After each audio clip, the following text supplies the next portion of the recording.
안녕하세요. 스카이에듀 사기국어 송현정 선생입니다. 오늘 선생님하고 여러분 같이 배워야 할 작품 윤대영의 한 그루 나무처럼. 자, 우리 지금 문학의 갈래가 4개로 갈르면은 시, 소설, 수필이곡, 즉 서정, 서사, 극, 교술. 우리 극갈래까지 같이 배웠고 이제 마지막 교술갈래를 배울 차례. 자, 교술갈래 수필을 이야기하는 거겠죠. 그러면 선생님하고 자 본문을 갑니다. 한 그루 나무처럼은 교술갈래, 다시 말해 수필입니다. 그럼 교술갈래가 무엇인지 먼저 갈래의 특성을 알아야 되겠지. 우리 항상 갈래 특성은 굉장히 중요해. 굉장히. 자, 볼게. 교술갈래 경험, 감동, 깨달음, 그리고 실제 경험이기 때문에 글 속에 있는 나는 누구다? 글쓴이야. 글쓴이 자신이다. 교술갈래의 대표 하위 갈래는 수필이고, 그러면 다음에 또 어떤 게 더 있나요? 기행문, 여러분들이 죽어라 쓰지 않는 일기 또는 편지글, 자, 이런 것들 다 하위 갈래, 교술 갈래로 볼 수가 있습니다. 교술 갈래를 어떻게 드러내냐? 일상적인 삶의 문제들로 쓰는 건데 아무거나 다 쓰진 않아. 뭔가 의미 있고 가치 있고 교훈적인 이런 것들을 쓰기 때문에 일상의 삶의 문제들을 좀 세밀하고 구체적으로 다뤄줍니다. 자유로운 형식이야. 이 안에는 인간의 삶에 대한 어떤 통찰이나 인식이 들어가 있고 경험이나 사실을 바탕으로 교훈, 이념 또는 글쓴이의 주관적인 정서를 드러내는 게 교술갈래. 그러면 이렇게 교술갈래처럼 경험이나 성찰을 닮은 글쓰기의 과정은 보자. 내용을 만들어서 내용을 조직해서 여기서 글로 표현을 하는 건데 어떤 내용을 가지고 올까? 내 경험 속에서 아무거나 다 뭐 어제 밥을 먹었다 이런 거 말고 가치 있는 소재를 탐색해. 그래서 이 가치 있는 소재, 일상의 경험에 어떤 가치를 부여하고 뭔가 성찰해서 얻은 깨달음, 이러한 것들을 소재로 가지고 와야 돼. 그리고 내용을 조직할 때는 이게 아무래도 내 경험이나 깨달음을 나타내는 글이니까 경험이나 성찰을 잘 드러낼 수 있는 방식으로 내용을 조직을 해야 되겠고, 내용을 쓸 때는 경험과 성찰을 자 개성에다 난 별표를 해야지. 우리가 시소설, 수필, 희곡 중에 문학 갈래 중에 가장 글쓴이의 개성을 잘 알 수 있는 거는 수필이야. 글쓴이의 인생관을 가장 잘 알 수 있는 것도 수필이야. 그래서 경험이나 성찰을 개성을 살려서 진실, 솔직히, 진솔하게 표현하는 게 중요하다. 그래서 글쓰기의 과정까지 봤습니다. 자, 이제 본문을 한번 선생님과 공부를 해볼까요? 한 그루 나무처럼 그랬어. 한 그루 나무처럼. 한 그루 나무처럼 사는 게 대체 어떤 삶일까? 우리가 문학에서 나오는 나무는 좀 긍정적인 의미로 많이 쓰이거든. 자, 봅시다. 북한산 근처로 이사를 와서 주말마다 산행을 한 지 2년 반쯤 되었어. 동행할 사람은 찾기 힘들어 대개는 혼자. 왜 혼자 왔어? 같이 갈 사람이 없으니까.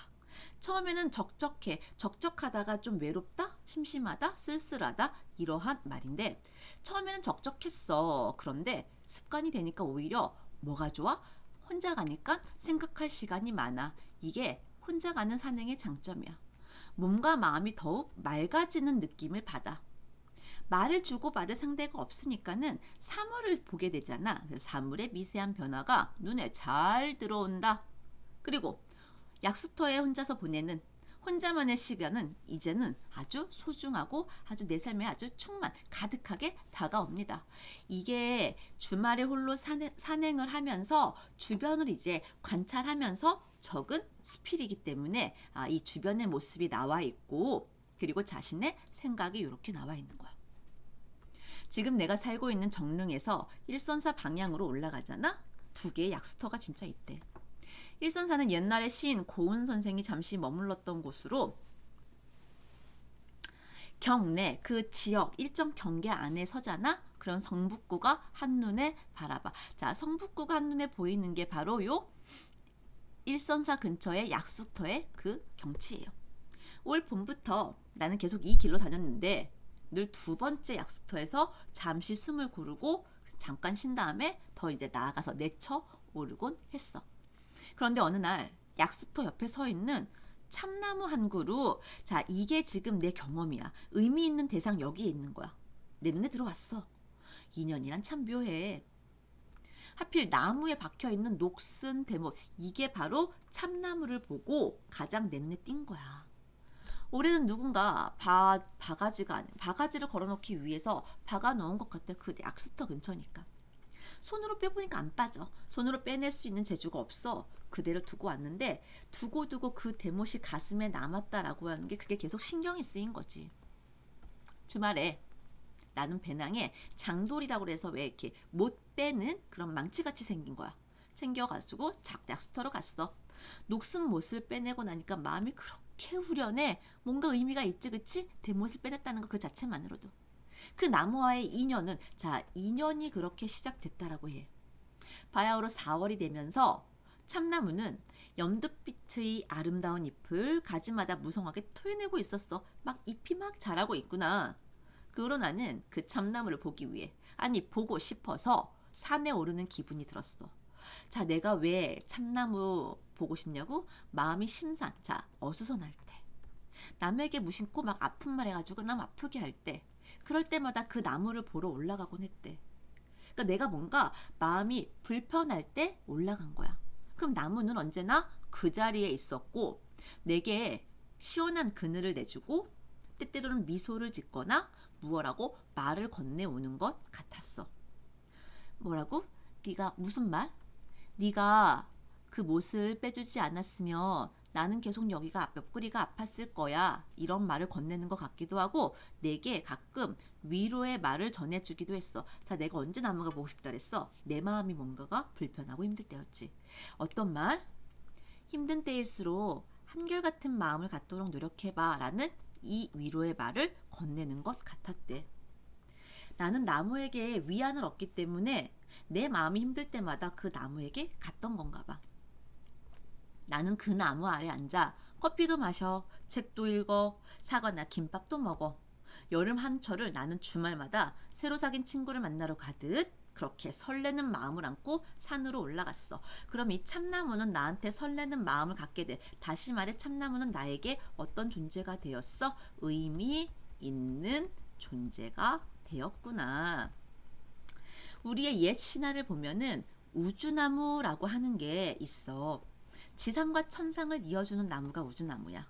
시골에 가면 커다란 느티나무에 천들이 막 감겨 있는 것을 볼 수 있는데 우리 민간 신앙으로는 우주나무는 사람의 염원은 간절한 소망이야. 하늘에 전달해주는 역할을 한대. 그럼 우주나무는 사람이 힘들 때 가가지고 빌고 소원을 빌고 그러면은 그 소원을 하늘에 전달해서 이루어주는 그러한 존재를 우주나무라고 얘기를 해. 왜 갑자기 우주나무를 얘기하냐고? 이 참나무가 글쓴이에게 우주나무 역할을 했기 때문이겠지. 자, 이를테면 나는 평범하게 짝이 없는 요 참나무를 내 우주나무로 삼게 되었어. 가치 있는 의미를 부여했어. 가을이 시작될 무렵 지방에 살고 계신 어머니가 몸이 편찮으시다는 연락을 받았어. 곧장 내려가 볼 수 없었던 나는 마음을 달래려고 또 마음이 불편할 때 다시 산에 갔지. 그리고 누구 보러 갔어? 그 참나무 보러 갔겠지. 나무를 올려보면서 어머님의 건강을 빌었다. 모든 사물에 영혼이 깃들어 있다는 말을 나는 이제 믿어. 왜? 왜 믿어? 내가 참나무한테 빌었지? 그 다음에 얼마 후에 어머님은 가까스로 건강을 되찾았어. 그럼 나무한테 빌었더니 나무가 내 염원을 하늘에 전달해 준 것 같지. 그래서 봐봐. 내가 모든 사물에 영혼이 깃들어 있다는 말을 이제 믿는다라고 하는 거. 나무 보면서 건강을 빌었더니 실제로 건강을 되찾았대. 그렇구나. 지난 주말에도 나는 산에 다녀왔다. 눈이 내린 날이었다. 이제 봄에 갔다가 여름 지나서 가을, 이제 겨울이구나. 불과 일주일 만에 약수터의 참나무는 제 스스로 모든 잎을 떨군 채 찬바람 속에서 이 무연히 서 있었어. 그리고 침묵의 시간으로 돌아간 듯 더 이상 말이 없었어. 나는 내가 못을 빼냈던 자리를 봤더니 상처는 아직도 완전히 아물지 않았대. 그 헐벗은 나무를 보면서 내가 뭘 생각했어? 성찰을 했겠지? 그동안 나는 사소한 일에도 얼마나 마음이 흔들렸던가. 또 어쩌다가 상처를 받게 되면 얼마나 많은 원망의 시간을 보냈던가. 그리고 나는 길을 잃은 사람이 다시 찾아올 수 있도록 이 나무처럼 변함없이 그 자리에 서 있던 적이 있었던가? 그렇게 나무처럼 말없이 기다림을 실천한 적이 있었던가? 내가 참나무를 보면서 내가 내 모습을 보게 되는 거야. 자, 글쓴이가 성찰한 내용 여기 한번 보세요. 사소한 일에 평소 마음이 자주 흔들렸었어. 반성하지? 상처를 받게 되면 많은 원망의 시간을 보냈어. 또 반성하지? 난 누군가에게 말없이 기다림을 실천한 적이 없었어. 또 반성하지? 자, 그런데 이렇게 반성하는 모습, 이런 모습은 나무가 갖고 있는 모습이었어. 나무는 어땠어? 흔들리지 않고 다른 사람을 포용하는 그런 나무지. 그래서 이제부터 내가 뭘 깨달았어? 이제 깨달음이야. 한 그루 나무처럼 살고 싶다. 어떻게? 흔들리지 않아. 다른 사람 포용할 수 있는 삶. 이렇게 살고 싶다라는 깨달음이야. 자기 자리에 굳건히 뿌리를 내리고 세월이 가져다주는 변화를 조용히 받아들이며 가끔은 누군가 찾아와서 기대고 쉴 수 있는 그런 사람이 되고 싶대. 겉모습은 그래. 나무도 겉모습은 봄, 여름, 가을, 겨울 변하잖아.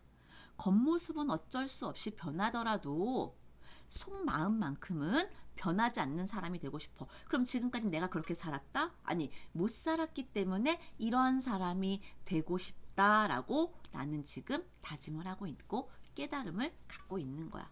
한 그루 나무처럼 말이다. 자, 수필 잔잔하고 괜찮지. 이 수필 현대 수필이고 자기의 개인적인 체험을 바탕으로 썼으면 경수필. 우리가 경수필과 다르게 또 뭐가 있냐? 무거운 수필인 중수필이라는 게 있는데 이 중수필은 좀 논리적인 글이야. 논설문처럼. 그 다음에 왜 사회적인 이슈를 다루고 있어. 사회적인 이슈를 다루고 있는 거야. 근데 경수필은 개인적인 체험, 경험, 깨달음을 다루고 있는 거야. 자, 대못이 박힌 참나무가 중심 소재인데 흔들리지 않고 누구처럼 참나무처럼 남을 포용할 수 있는 삶을 살아야 되겠다라는 깨달음을 얻고 있어.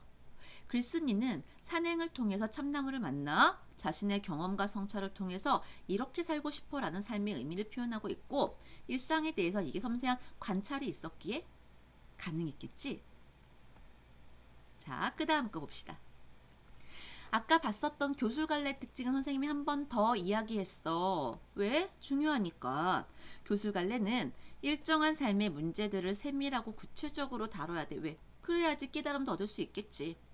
비교적 자유로운 형식이고 인간 삶에 대한 통찰이나 인식을 바탕으로 어떤 경험이나 사실을 교훈적, 이념적 또는 글쓴이의 정서를 드러내는데 씁니다. 글쓴이의 경험을 바탕으로 독자에게 감동과 깨달음을 주는 게 바로 교술갈래의 특징이기도 하지요. 모든 경험을 다 쓰는 게 아니야. 내가 경험을 하면서 어떤 가치 있는 경험, 깨달음을, 교훈을 얻었던 그런 경험을 바탕으로 글을 쓰는 게 교술갈래란 말이지. 자, 우리 학습활동 같이 공부를 해보자. 수필, 글쓴이의 경험과 성찰. 경험은 직접, 성찰은 머릿속이지. 대못을 빼냈어. 나무와 인연을 맺은 거. 그리고 엄마 편찮으실 때 참나무, 우주나무처럼 생각하고 어머니의 건강을 빌었는데 진짜 건강을 되찾으셨대. 겨울에 갔더니 잎을 떨군 채 찬바람 속에서 굉장히 튼튼하게 이렇게 서 있는 참나무를 봤대. 그래서 성찰한 거 뭐니? 그동안 너무 작은 일에도 흔들렸던 나를 반성해. 상처를 조금만 받아도 원망을 오래 했던 내 모습을 반성했고 말없이 기다림을 실천한 적이 없었던 내 모습을 반성했어. 이런 것들을 성찰을 했어. 그럼 글쓴이는 어떻게 살고 싶댔어? 한 그루 나무처럼 살고 싶댔어? 이 한 그루 나무처럼 사는 게 뭐야? 쉽게 흔들리지 않아. 다른 사람을 포용해. 겉은 어쩔 수가 없어. 속마음은 변하지 않는 그런 사람이 되고자 다짐을 하고 있는 거야. 수필에 쓰인 소재, 의미 한번 가볼까? 우주나무 이야기가 있어. 자, 우주나무가 뭐랬어? 땅과 하늘, 천상과 지상을 이어주는 나무. 사람의 간절한 소원을 하늘에 전달해주는 역할이래. 글쓴이가 왜 참나무가 나에게 우주나무가 되었어? 글쓴이가 대못을 빼낸 후에 참나무와 자기는 인연을 맺었대. 힘들 때마다 자신을 위로해주는 의미 있는 존재가 바로 이 참나무고, 그래서 글쓴이에겐 참나무가 우주나무가 된다 라고 얘기를 하고 있어. 계절에 따라서 봐봐. 봄에는 연두빛, 이파리 무성한데 겨울에는 자기 스스로 잎을 떨군 채 찬바람 속에서 무연히 서 있어. 이거 계절의 변화를 통해서 이효가 주제와 관련 지어볼까? 나무는 무성한 잎이 있던 봄이든 잎을 다 떨군 겨울이든 항상 그 자리에서 굳건하게 서 있지.